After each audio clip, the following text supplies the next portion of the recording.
My name is Daniel Otieno. I'm a senior nursing officer working at the Kenyatta National Hospital. And I've served in this hospital for the last 20 years. I started as a staff nurse and moved on up to the current position, which is now the senior nursing officer position. But I still do bedside nursing and also management duties at the same time. And initially, I worked in the infection control unit. And during that time, I worked in, I supervised medical wards. That time I was working as an infection control nurse. And most of the duties that I performed were mainly surveillance on disease outbreaks. Again, also to check on the IPC and standard precautions and how the compliance and adherence were conducted. And during that time, also in 2014, November, during the outbreaks of Ebola, since I was an infection control nurse, I had a lot of information on disease prevention or outbreaks response.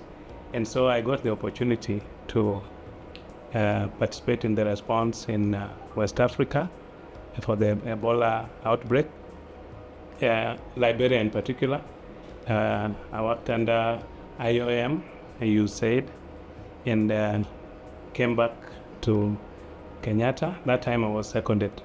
And so I had the opportunity also to gain experience on how to respond to the emergencies and also the pandemics.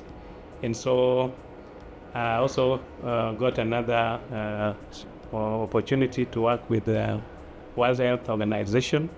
Again, they deployed me to Liberia, and it was a great challenge. Again, being away also from the family, although now it was now building the healthcare facilities, rebuilding the healthcare facilities, and also resilienting the healthcare system. And now it gave me a lot of confidence and also experience in terms of outbreaks management. And so when it came to the COVID pandemic, now I didn't have much stress to really be scared of working in such kind of environment, although the COVID was a new phenomena, being that the number of healthcare workers who are being reported on the television news and even on social media, it was scaring. And so when I was informed that I was to go and work in the COVID isolation unit, everyone, especially my family members, my wife, she was not comfortable about me going to work in that in the COVID isolation unit because of the fear. And again, many healthcare workers were declining to work in the environment. And so she wondered why I was ready to go and work in that situation. Actually, she thought that I'm the one who lobbied for that position, but I told her I was asked by my employer, and I felt that since I have the experience, I was able to go and offer my support, and also to take care of these patients who needed our care. And so I was made the team leader at the Mbagathi Isolation COVID Center, and I worked there from April 2020 up to March 2021. That's the time now we closed the unit. And so it was, up to March 2022. That's the time we closed the unit and now came back to this isolation unit. And that's how, from there on, I've been working this infectious disease unit, where we now handle different kinds of infectious conditions. And then now this unit, being a national facility, we have put in place every standard in terms of isolation of patients, and also the other IPC standard precautions to ensure that any patient who is brought here with infectious disease condition, we are able to handle without exposing other healthcare staff or even other patients, and to ensure that they get well and go home without also contracting other diseases in the hospital. And so most of the work that we do here is we will receive referrals from outside the hospital, and again also transfer-ins from the wards once a patient has been diagnosed to have a multi-drug resistant organism or is suspected to have infectious disease that requires isolation. Then we are always called, and then we prepare for such kind of patients. Then we admit and take care of them, giving the nursing care and also any other related management. Yes. Because of the news that was on the internet and also on the television, there were a lot of fears, especially the staffs, and any suspected case would make people to either run away or start panicking. And so I have to say that in the initial stages also, since the Asian countries, that is the supplier of most of the equipment or the supplies that we use, especially like the mask and gloves and even other protective gowns, they were already overwhelmed. And so even as we started having that challenge of supplies, having enough supplies for the protective equipment, and so people were wondering, how do we take care of patients when we are not well taken care of in terms of protection? And so being in the infection prevention and control unit, the challenge was again on us, because we were initially I was doing part of awareness creation and sensitization to staffs, but now it now came on me that I was to go on the ground and also to work myself. So now I was now facing the challenge of shortage of supplies, and here I'm the one who has been telling people about using proper use of protective gear, and also going into the patient care area when you are well protected. And now these supplies are not there. So it was a big challenge in terms of preparedness, but with time things started improving, and so we were able at least to get supplies from the medical agency, Kenya Medical Agency, that is KEMSA. And so again, we also, with the different kind of strains of COVID, many of our patients and even other healthcare workers were affected, and they required oxygen. And it reached a point whereby sometimes we ran out of oxygen. And so being in the unit, patients depend on you, relatives are calling, and so sometimes you could find yourself helpless. And these are some of the challenges that we cannot forget, because you could see a patient struggling to breathe. You are helpless, you don't know what to do. the supplies are still at the oxygen plant in the industrial area. The people who have gone to bring them are telling you they are still lining, or there is no vehicle to bring them. And so it was sometimes there were a lot of chaos, yes, but I want to say that the government of Kenya did a lot to ensure that the situation was put under control. And later on, they installed for us the oxygen plant, and so that one also gave us some kind of it gave us some kind of good buffer for that kind of challenge in terms of oxygen supplementation. So that's what I can say, that the challenges that we encountered during the COVID outbreaks, they were enormous, because you could be talking to a patient and the next moment this patient is gasping. And again, some of the healthcare workers who are admitted in the unit, you could feel for them, because this is a colleague, he's like you, and now you see them helpless. They're the ones who were taking care of the patient maybe in the previous week, and then now they are again on the patient's bed, being taken care of, and also asking for your help.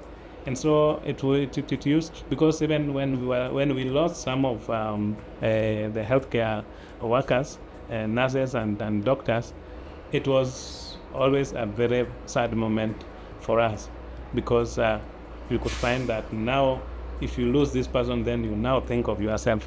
And you see even some of our colleagues also contracted the disease, and they had to be given time off to go and self-isolate themselves there, because and some of them also were admitted in the same institution. So it was not something to really be comfortable about, because even I personally, I contracted the COVID, although I did not show the symptoms, but when I was screened, I tested positive for it.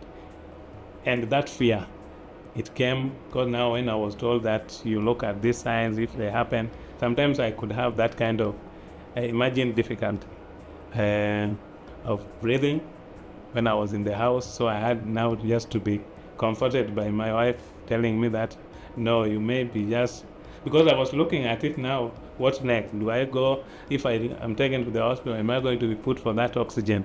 Those are the things which were coming into my mind. But later on, when I went for a retest, at least I tested negative, and it gave me now that kind of, I settled now, mentally, knowing that I was free of it. But it was a scare. So those are some of the challenges that working in that environment posed to us. And we also depended on God, because that is what we also saw, that through the psychosocial support and spiritual guidance, it also even made most of our patients to get well.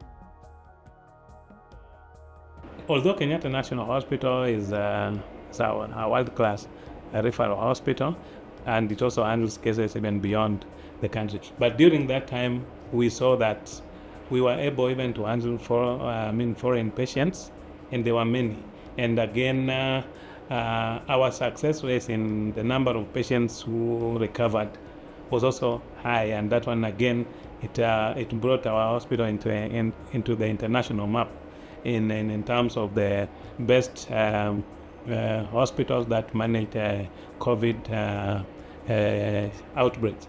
Because our isolation had almost every equipment that was needed, and we even had the critical care unit within it. We were also having dialysis room within our isolation unit. So it was a comprehensive center, because even laboratory investigations were also later on it was now domiciled within the unit. And so you could always interact with all kinds of departments that to give that kind of holistic care to our patients. And so I can say it was one of the best managed isolation unit because the government, through the Ministry of Health, was always on and ensuring that the unit does not run out of any kind of supplies. In fact, I enjoyed working there than the general was that we have as of today, because everything that you needed, you are given. And it also brought a lot of many medical staffs. Majority were even using the personal, some of the kind of personal protective gears that we have. They were using it for the first time when they were deployed to that place. And again, it also made people to now build that confidence that they can respond to any future occurrences that we may have. I can say that when some of the relatives or friends heard that I was deployed to that unit, first of all, they were concerned about the environment I was working in. And again, there are some friends whom I also lost to COVID. And so they were looked at it that now I was also, I put myself on the line. And so no one was comfortable with me working in that. But then again, when some of their also close friends or relatives contracted the disease, and again they could consult me on what do we do about it. And again, it was now like the symbiotic kind of relation, because they were concerned about me, but again, when they had a need, they also consult me. And so that was the kind of life that we be, because again, the fear was all over. And now anybody who was working in the healthcare facility, this one, the people now they again had to depend on. And so that is how it worked. But it gave me some kind of mileage and also respect among colleagues and friends. Yes, that's something I can say. Yes. Despite the successful response to COVID-19 pandemic, the national government should continue to always keep the list of staff who are the frontliners, so that periodically we can be given some kind of taken through some kind of retraining, so that we are all, that kind of database is always available for in terms of in readiness and also preparedness for any future outbreaks. And then because there were some experiences that during the COVID pandemic, we had to now work with people who are just fresh from college, and so it took us also some time just to make them integrate with us in our to integrate in the system, and also to build that confidence of working. In fact, some left on the way. Some had to resign because they said this is not what we were, this is not what we expected. So we feel that a team should be built and then trained, or keep abreast with any information that is coming out, so that we don't have those kind of challenges in the event of the pandemics. Yes. So even if we get new staffs, some of them will blend, and then even if some leave, but that workforce is enough to continue how to keep going, because that is why sometimes we were having the burnout. Yes, you find that some people are unwell, they have to be on sick leave, and now you are left with no one because the other people say, I've not been trained, I can't work in that kind of situation. May I have a young kid, I don't want to risk my family. And you see, there was no one who was being forced to work there. So I think that kind of a team needs to be done. And I want to also give a thumbs up to KNH, because at least KNH had a skeleton team. Yes, even if it was not the number was not enough to deal with the in terms of response, but there was some people who were trained during the Ebola time, and so that list was that's where some of the staffs were fished from, although some have already resigned or some gone to foreign countries to work there. But at least that was a start